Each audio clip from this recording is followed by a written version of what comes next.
हमारे पास दो दो केस यहाँ चल रहे हैं झूठे धर्म परिवर्तन के, जबकि हमने आज तक ऐसा कोई कानून अपने हाथ में नहीं लिया। हमको ज़बरदस्ती से वहाँ से घसीटा जाता है, घरों में से निकाल कर हमारे पास ज़बरदस्ती केस बनाए जाते हैं।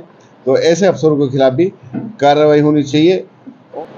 हमारे दीपक बावरे जी जो प्रभारी हैं हरियाणा के, उनके कहने पे मैं यहाँ आया हूँ और मैं माइनॉरिटी जो डिपार्टमेंट के लिए और उसका मैं सदस्य भी हूँ मैनिफेस्टो में।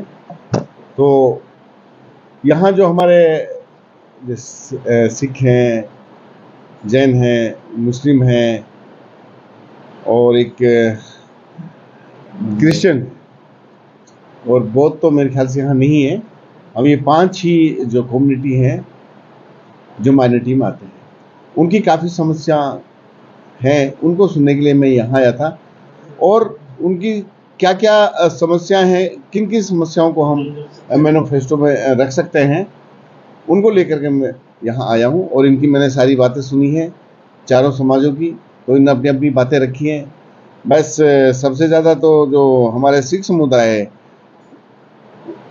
कोई भी बात होती है, कोई भी राइट्स होते हैं, सबसे पहले माइनॉरिटी पर अटैक होता है और ना तो उनको सिक्योरिटी मिलती है। वो चाहते हैं कि हमको सिक्योरिटी प्रदान की जाए और जिस तरह से अफसर एक तरफ कार्रवाई की जाती है, वो चाहते हैं कि उन अफसरों पर भी कार्रवाई की जाए जो गरीब और जो नाजायज़ आदमियों को ये सताते हैं।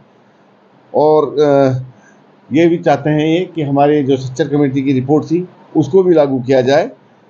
बाकी जो हमारे फादर साहब थे, उन्होंने कहा कि हमारे पास दो दो केस यहाँ चल रहे हैं झूठे धर्म परिवर्तन के, जबकि हमने आज तक ऐसा कोई कानून अपने हाथ में नहीं लिया। हमको ज़बरदस्ती से वहाँ से घसीटा जाता है, घरों में से निकाल कर हमारे पास ज़बरदस्ती केस बनाए जाते हैं।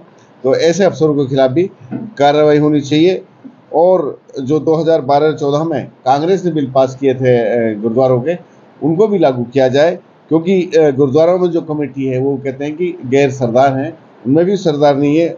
और जो हमारे कुछ मुस्लिम माइनॉरिटी के मांग थी कि जो एकेडमी के उर्दू और पंजाबी को मान्यता दी थी हुड्डा साहब ने, उसको भी इन्होंने ख़त्म कर दिया है। और जो राइटर स्टेट अवार्ड था, जो आज तक 6 साल से अभी तक नहीं दिए गए, इन चीज़ों को भी हमें दोबारा दिया जाए। और जो हमारा माइनॉरिटी का हिस्सा है, चाहे टिकटों में हो, चाहे म्यूनसिपल कमेटी में हो, और चाहे जैसे अध्यक्ष वगैरह हमारे पार्टी में जो संगठन होता है, उसमें भी हमें पूरा मिलना चाहिए। ये बातें सारी इन्होंने रखी हैं। और हमारे जैन समाज से जो आया था, उन्होंने कहा कि हम पे सब कुछ की मौज है, हमें आपका साथ चाहिए। तो ये सब बातें मैंने सुनी है। इन बातों को ले जाकर मैं अपने प्रभारी के पास रखूँगा और कोशिश करूँगा ज़्यादा से ज़्यादा इनकी बातों को मैं आने वाले 2024 के जो कांग्रेस का मैनिफेस्टो तैयार होगा, उसमें इसको मतलब इंक्लूड कराऊँ, उसमें इनको सम्मिलित कराऊँ। ये क्या होगी इनको लेकर हमारा जो मेरा रिलेशन है माइनॉरिटी से, सबसे पहले जो इनके साथ अत्याचार हो रहा है माइनॉरिटी से, उनको सिक्योरिटी प्रदान की जाएगी। जहाँ भी माइनॉरिटी है वहाँ उनके साथ सबसे ज़्यादा अत्याचार होता है। कोई भी दंगे होते हैं, सबसे पहले माइनॉरिटी के ऊपर अटैक किया जाता है। जो अफसर्स होते हैं वो भी माइनॉरिटियों को केसों में सबसे पहले रगड़ते हैं। कोई भी बात होती है, फेसबुक पे माइनॉरिटी के खिलाफ ज़बरदस्त तंज कसे जाते हैं। इनके लिए कठोर कानून बनाना चाहिए। ऐसा मैं मैनिफेस्टो में अपने जो प्रभारी उनके सामने ये सब बातें। सर, जो माइनॉरिटी